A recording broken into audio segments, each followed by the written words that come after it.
God bless everybody. Today it's September 22nd of 2024, and it's been a couple weeks since I did a video. I've been doing a lot of projects trying to help other people out, so I just wanted to do an update. There's been a lot going on in the last 2 weeks, especially in the last week, and so let's get into these articles and unpack what's going on out here.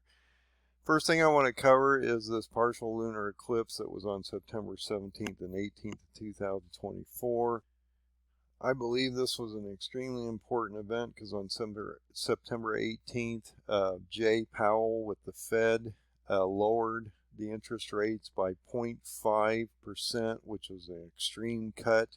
We never see them cut by half points. It's usually by quarters, and then they take it incrementally down to see how that effect happens, and there is a lag on these effects, and so some are saying this could be a political move to try to reduce the rates and make people feel a little better before the election to try to get the Democrats in place. I do believe that is a political move also. I've been watching this for some time, and Jay Powell should have started cutting rates back in March when the two-year bond went down to 4, and he stayed at 5.5. I've been talking about this forever, that he's following the 2-year bond because that's what the banks borrow at. So you need to understand what's happening.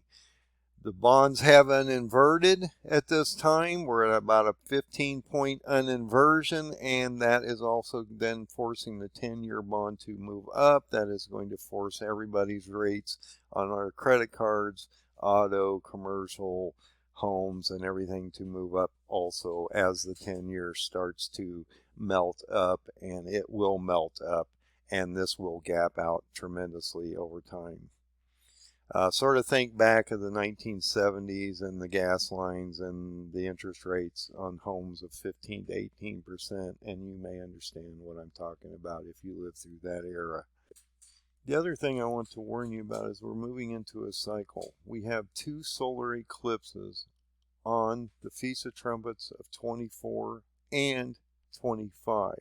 So there's a gap of time, a whole year, between the Feast of Trumpets of 24 and Feast of Trumpets of 25. On the Feast of Trumpets, the very first day of those events, both years, we have what we call a solar eclipse or an annular eclipse.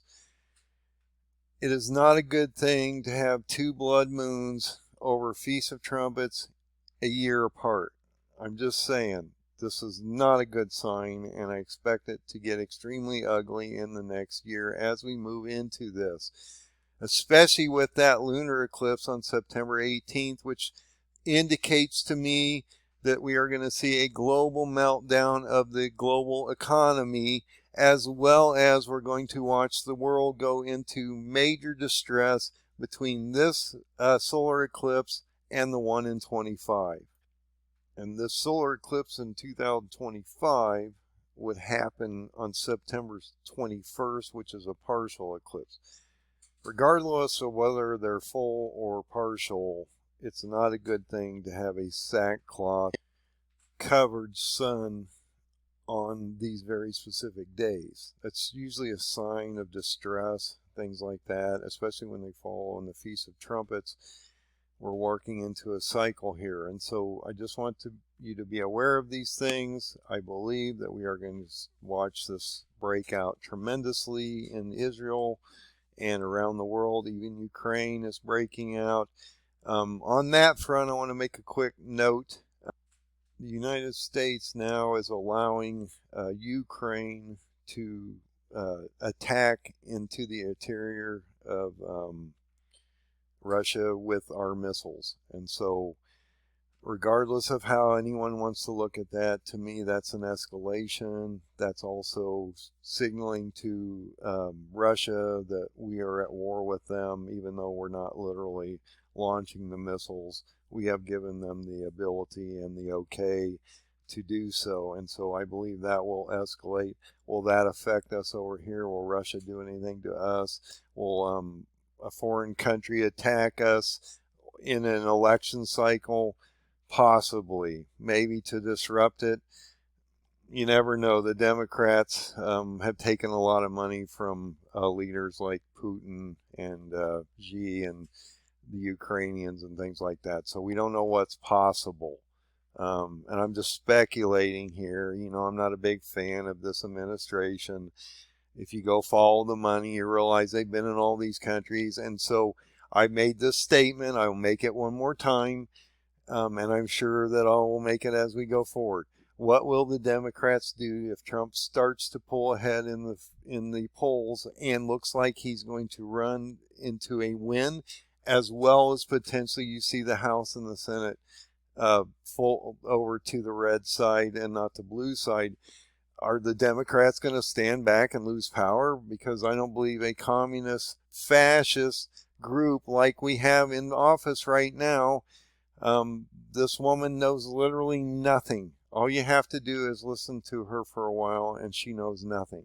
And I'm not saying Trump's the go-to guy, but he's much better, and I can't follow the Democratic Party in the sense that they want to binary everybody and kill babies and a number of other things. So I just can't go that way. So that's my main reason. You can do whatever you want with that, and I'm sorry. You have to be somewhat political in this environment just due to the circumstances that we're under. So as we walk into this next year of destruction, I believe, between these solar eclipses of the Feast of Trumpets between 24 and 25, we are going to see some major escalations in the Middle East. And I do mean major escalation. This one right here, this article, and I'm going to show you a number of articles and try to go through them fairly quickly. I'm not going to go actually read the articles. I'll just explain them. If you want to go look at the articles, that's up to you. It just takes too much time. So what happened in the last couple weeks? A lot of things have happened, and we're going to get into especially the last 48 hours, last week especially. What happened here is unprecedented and has also changed the dynamic of war. We have had Hezbollah had these pagers that they had because they didn't want to use normal communication lines. They figured that they get picked up on these communication lines. So they went to pagers, beepers, and walkie-talkies. Okay.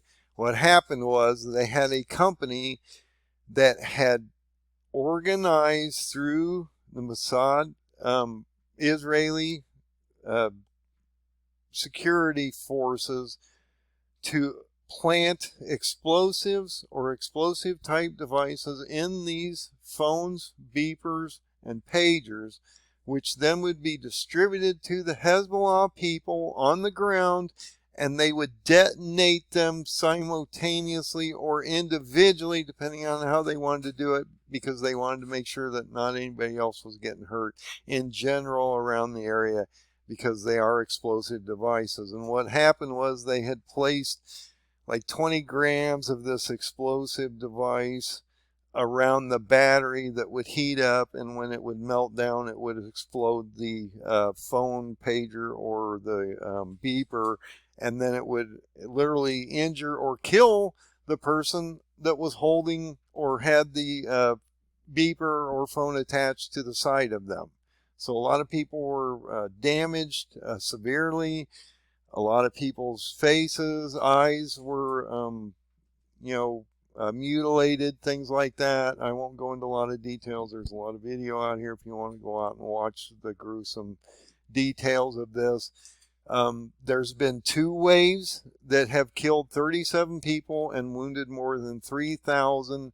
And the question is, what else is going to happen? Now, this has put Hezbollah on high alert because they've taken a lot of damage over what is happening here.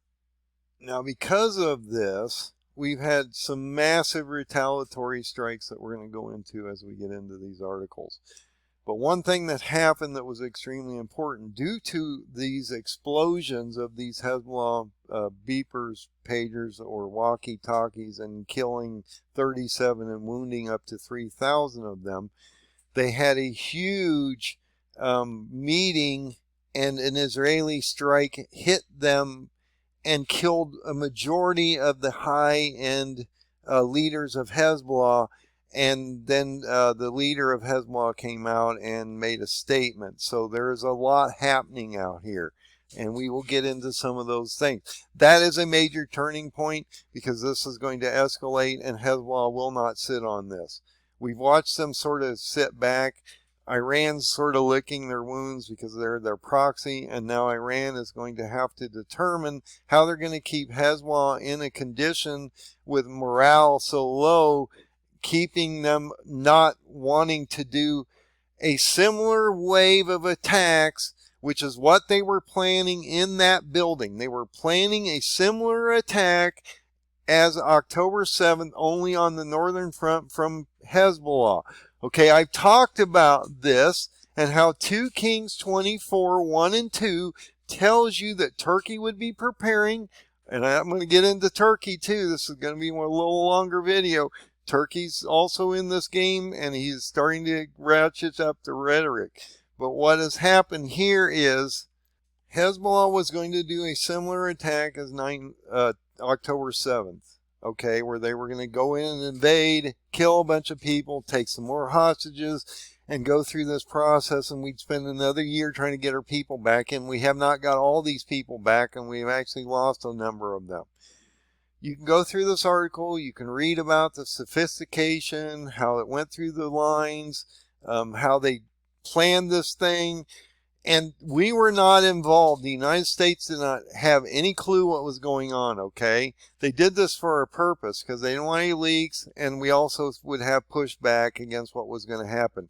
The other thing that's a little concerning here is, because they're literally reaching out like this, you have to wonder what the international community, like the UN and different things, are going to think about these types of attacks and how they're going to be affected. And of course, we're denying that we had any knowledge, and we didn't, because why would you? You know, Kamala Harris, in her infinite wisdom, snubbed Netanyahu when he came here, okay, just recently in the last month or so. Why would Netanyahu care to give them any information so that they could leak it to the other side and then allow them to foil this whole plan? Which is what they would have done. Kamala Harris is backing, in their own way, Hamas. They're supporting Hamas, but yet giving Israel weapons so that they can go kill the people they're supporting down there.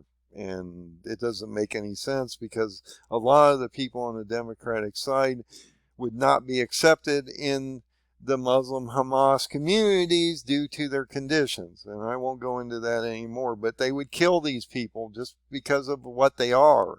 Okay, and we over here support them, not me, but these people on the left, they support them, not knowing that if they knew they were gay, or if they were binary, or whatever you want to call it, I'm not good into the terms, they would kill these people. They would literally throw them off of a building and kill them. And these people are supporting them, sending them money, and demonstrating in our country and on our campuses that they would want this, I guess.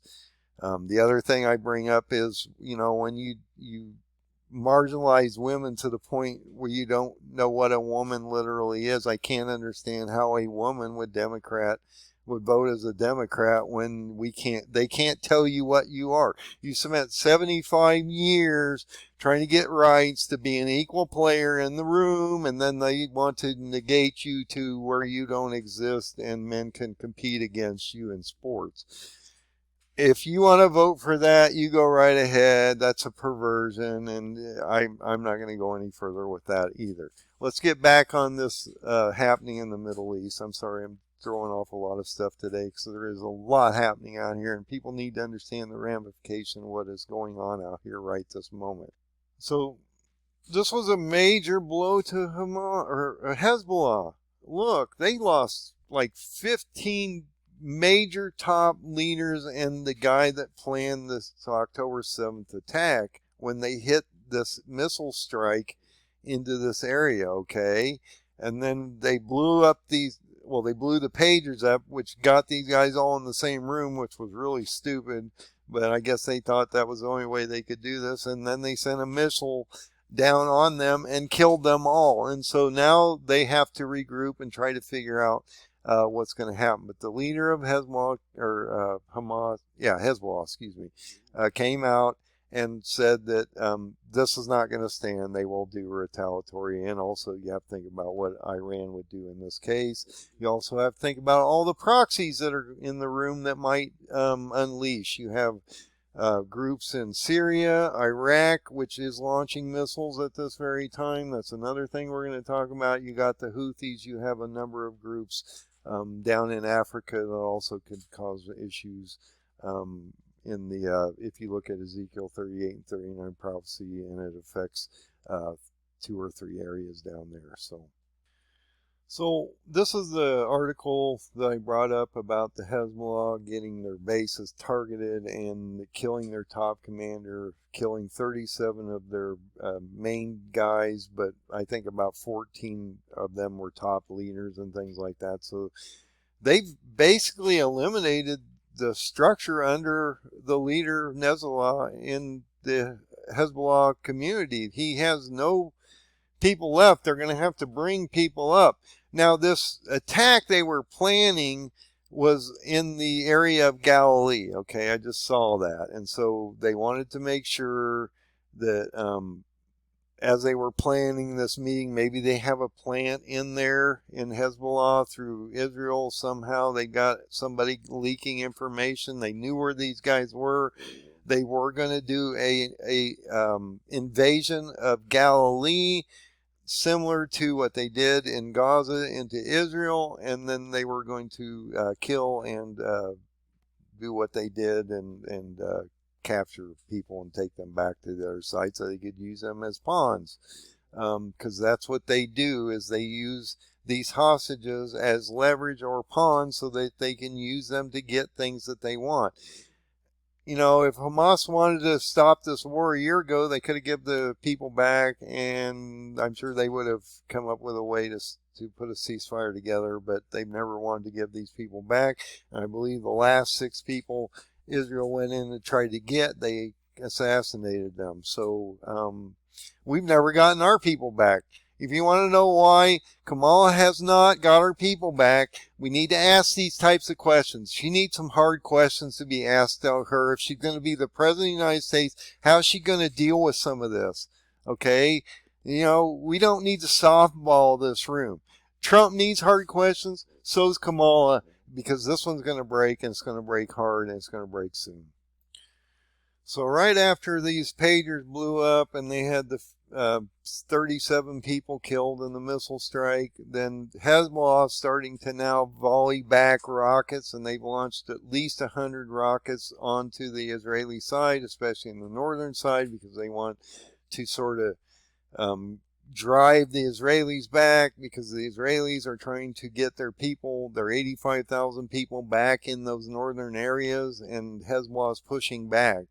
And they're not going to allow that to happen. And that's another reason they wanted to do this secondary invasion, as we've been talking about in 2 Kings 24, 1 and 2, that we would see Turkey getting ready to come into an invasion, which I say will happen around the beginning of the year. And then we would see these northern and eastern groups of proxies of Iran literally go in and invade and maybe do a sustained invasion.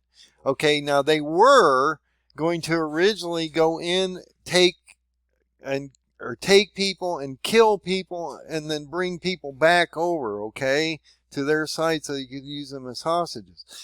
I don't know anymore.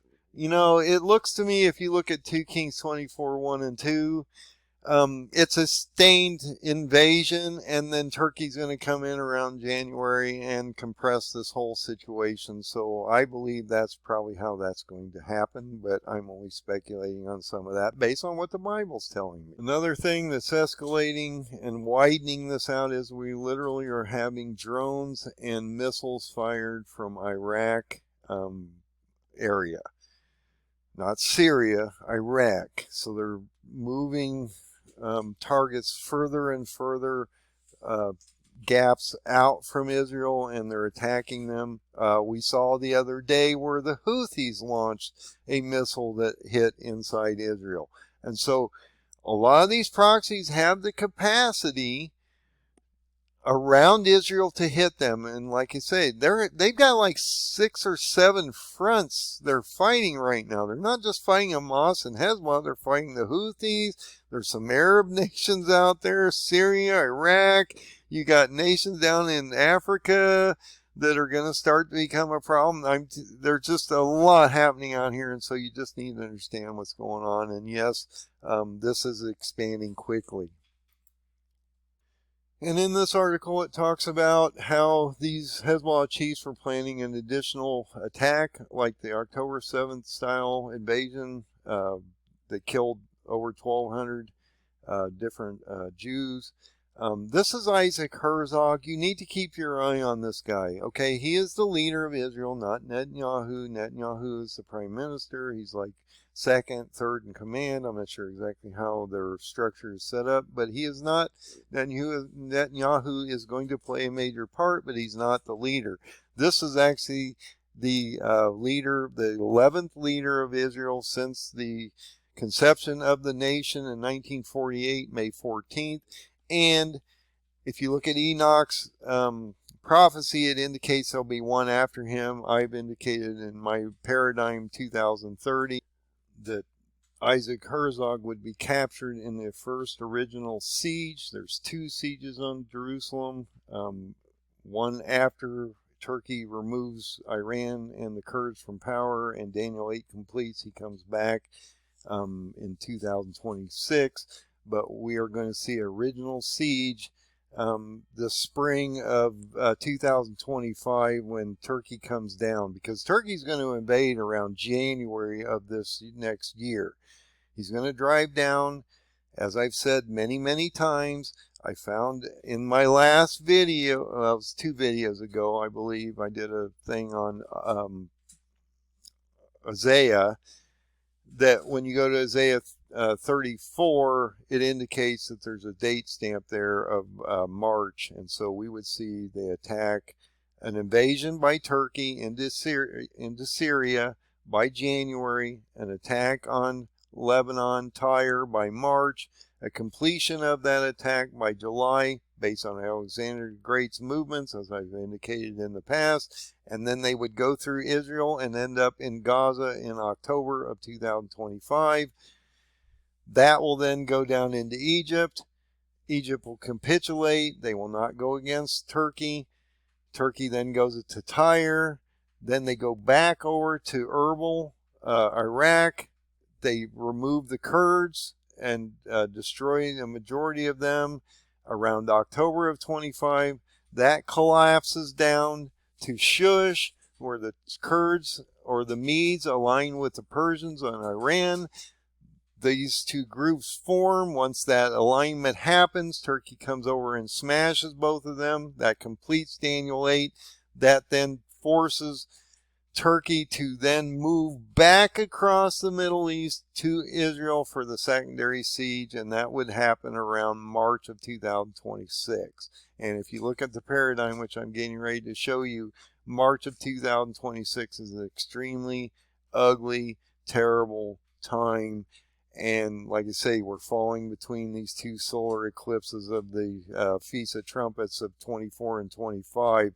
So this is going to get really ugly as we move forward here in a potential signing of a treaty with the nations in April of 2026.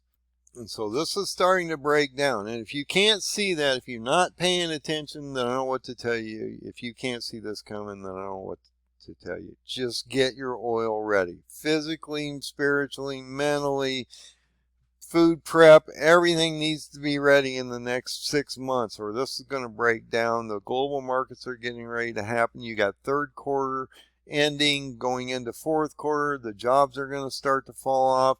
I think your sales for Christmas season are going to be horrendous. That will lead you into the next year with terrible job numbers and massive layoffs at the beginning of next year, okay, in 2025 January, as Erdogan's getting ready to do an invasionary process in that same breath. And actually, I'm going to take you back for a second, and we'll come back to the paradigm chart. Erdogan, this is probably one of the most important pieces on here, so I wanted to make sure I didn't forget it. Erdogan calls for Islamic countries to unite against Israel due to the escalation of not only Hamas, but the Hezbollah front that's getting ready to open. And I can only imagine, after 3,000 people were injured and 37 or so people were killed in their major structures, that we would see that Erdogan is not going to sit here much longer, and he's getting ready to go down into Syria to do something about this. You've got to watch this guy.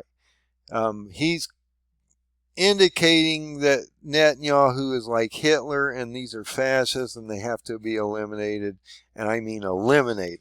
So this is why Netanyahu is pushing back so hard. Everybody wonders why he has to eliminate all these threats, because they won't exist if they don't. So just realize that you have this. This happened on September 8th, so this has been a couple weeks. By the time I put the last video out, this guy came out and said, hey, I don't like what's going on over there. We're seeing Israel expand, and partially what he's worried about is an invasion into Turkey from Israel, of all things. That's what he's telling everybody. Okay? He's stating that Israel would invade Turkey. That's his premise. Okay? So just realize this guy is on a mission from God to do what he's going to do, and that is to put Israel under judgment. It's just that simple. So let's go look at the paradigm real quick. And I know I'm trying to make this a fairly quick video, so hopefully I'm not stating things wrong or anything like that. I always try to be as honest and truthful with you guys as I possibly can. If you go to my eschatology page, this is a free Wix site. I always say that. We don't sell anything out here except information to get you prepared. Okay? Go to endofdayssurvival.com. Come down here, and I want to show you two charts. We're going to look at Daniel's interpretation of Nebuchadnezzar's statue. I made a change there, which probably would also adjust to a number of the other charts. But anyway, it runs through. My major adjustment was in this chart. About the 10 nations and which 10 nations they are. I have made an adjustment there, and then we'll go into the paradigm real quick. So if you click on this file, it will bring up the Nebuchadnezzar statue in chapter 2 of Daniel. Okay. Now I have been putting updates on the dates on the charts so you can see when I've actually manipulated them and changed the charts. The only thing I really wanted to show you on this chart was that I've come down and I've actually adjusted the 10 nations, and so that you can actually see what those 10 nations are that are going to be affected in the Ezekiel 38 and 39 prophecies. I believe these are the 10 nations. I have adjusted 2. So when you get to the feet of iron and clay, we talk about the Islamic nations which are getting ready to form and go against Israel. The ones I've changed are basically, I've adjusted it to where we have Syria and Iraq in this. I had originally had a couple other nations. I won't go into that. I've rethought through this many years, and I believe these will be the 10 nations that are going to affect Israel the most. I may be wrong on a couple of them, but in general, I believe these are right. If you look at Ezekiel 38 and 39, it gives you the majority of them in the book or the Bible, and so you can see what those nations are. But this is basically the area of Alexander the Great, as well as the Ottoman Empire, and so it should fit in that footprint easily. Then we'll go to the second chart, which is the Paradigm 2030 chart, which is a paradigm that I found in the Bible. Okay, this is no messing around. 3 kings of the past reflect exactly the time that 3 leaders are in position today, to the dates. And there's date stamps in the Bible based on these 3 kings that indicate what is coming up. And if you lay it out in the Shemitah cycle between 2022 and 2029, with the cutoff of the Feasts of Trumpets of 2029 taking you into 2030. Also, a 6,000 year gap of time between Adam and 2030. 2,000 years between 30 AD when Jesus was crucified and 2030. You have your 2,000 year gap. We are in the last moment in history of time, and you need to understand. I will give you the date count now. As of September 23rd, because I'm working off the Jewish calendars, which ends up going from the evening of the 22nd, starting the new day, which would take you into the 23rd. The date count to the Feast of Trumpets of 2029 is 1,814 days that you have to have your oil in your lamp. So just get ready for this, because this one is getting ugly quickly and it will take you by storm. You may not have the time to get ready as you watch these global markets getting ready to collapse. And look, when Jay lowers rates at 0.0 or 0.5 and cuts these major cuts, and he's probably going to do the same thing in November and December to try to get him back to the 2-year rate, which is below 4. It's about 3.5 right now. That's the bond rate. He's going to put some serious pain down on everybody here as we watch people literally businesses close and people get told to go home. And you're going to see the 1970 happen again back in like the 1973 era. Two things are going to happen if Turkey comes into the game and this starts to break out by the end of the year. Hyperinflation, which is what Jay does not want, and if he lowers rates to the extent he's going to do it, I said he should have already been doing this 6 months ago, so he's way behind the ball. It's going to hyperinflate us because inflation will come back like a nightmare, and Turkey will come down, and that will change the fuel prices out here, and Brent and the oil prices will go up 2 or 3x, maybe 4x like they did back in the Arab crisis embargo back in the 1970s, which brought the majority of that pain on this country. And you saw those gas lines out there that, you get 10 gallons. You could wait 2 days to get 10 gallons of gas, and you spent hours in lines waiting for it. It was insane. So when you come to Paradigm 2030 chart, you click on that. It takes you to this additional chart, and this is an extremely important chart that I built those date stamps out of the Bible on. So this is what the chart looks like. It takes you through the next 5 years or 1,814 days to the Feast of Trumpets.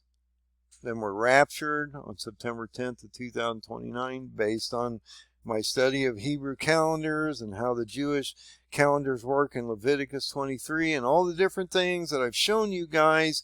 You need to understand that God has a set plan, and if people are telling you you can't know the day or time, they just don't know what the heck they're talking about. Okay, I'm just going to be plain with it. He's unveiling this to you right now so you can see it, because we're here. Okay, Daniel said it would be sealed till the end. We are here. We're getting ready to move into the end, and you need to understand what's coming up here, guys. Okay, now this is the chart, and I know I'm pumped tonight because there's a lot going on out here, guys. You got to understand what's happening so you can get ready, or you're going to put yourself in a terrible condition here as we move forward. So let's blow this chart up, and I'll show you where I'm at. We're going to be approximately in this area right here as we move forward into this area here, okay? So I want you to see on the chart where I'm going to blow this up to. Okay, so we're getting ready to walk into the Feast of Trumpets of 24. Okay? And, like I said, you have that blood moon event followed by 2 solar eclipses. Okay, you've got one on October 2nd of 2024 on the annual solar eclipse on the Feast of Trumpets.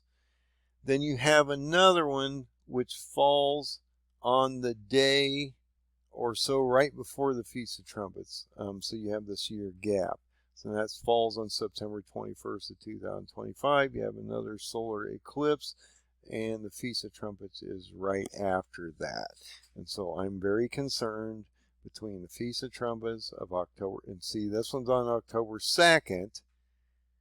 This one's on September 21st. They're like the day or right before as you go in. Now, this one's actually on the Feast of Trumpets because you go from the 2nd to the 3rd on the evening. This one seems to be a day off or so, but regardless, you're walking into the Feast of Trumpets here, and so that's extremely important as we move into this next year. In this period of time, I've indicated that we would see a first siege on Israel, okay, around March.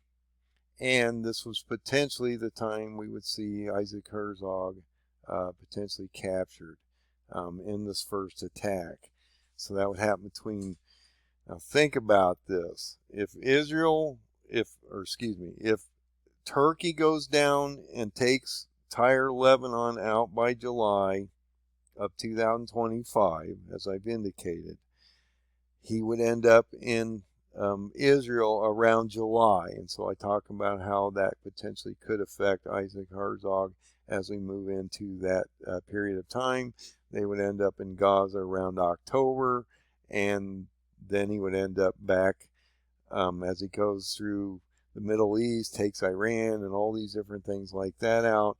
We would potentially see a 6-seal event around this March 4th event after 10 nations form against Israel and attack them, and are given that hour of power to do so. And that is a 15-day period of time. So extremely important. So I just want you to realize that the next year and a half, as we get into the signing of the Treaty of Death on March 30th of 2026, and that would then take you into the 1260 days, which you're going to see down here, okay, to the Feast of Trumpets. Let's blow this out just a second so you can see it a little better. So when you get to March 30th, okay, it takes you into the 1260 days. That runs you to the Feast of Trumpets of 2029, which is on September 10th of 2029. That date stamp or time that I give you of the 1814 days is from today to the Feast of Trumpets of September 10th of 2029, in my opinion, is a rapture event, because that would then take you into the Tishri 1. It would take you out of this Shemitah cycle into the new Shemitah cycle. It also would cut off the marriage of the fall feast into the millennial kingdom. And so, in my opinion, this is when that occurs. So I hope this clarifies some things for you. Like I say, you can print this chart off if you want. It is getting harder and harder to manipulate this chart, so I will be adding some things. Another thing I'd like to indicate on this chart is around this March period of 2025, I believe that was 2 videos ago, I showed that this would be approximately the time that Tyre, Lebanon would be under siege by Turkey, and then that would basically continue until July, and then we would see an attack on Israel. Because for Turkey to get down into Gaza, they have to go through Israel, because there's nowhere else to go except between Jerusalem and Jordan. So they have to go that way. So God bless everybody. Put your oil in your lamp. I've been talking about this forever. If you think you're going to be pre-raptured, my question is, why are you in the middle of the seals right now and all this destruction is happening in front of you, when the churches have been telling you all that you are not going to deal with any of this, and that when John's removed in Revelation 4:1, you're removed with him, and I'm sorry, it's not happened. So you need to question your leaders at this time and ask them why that is the case and why they're teaching this terrible teachings out of the Bible as they have. So God bless everybody. Be safe out there. watch, prepare, and get ready. This one is getting ready to really break hard. So good luck.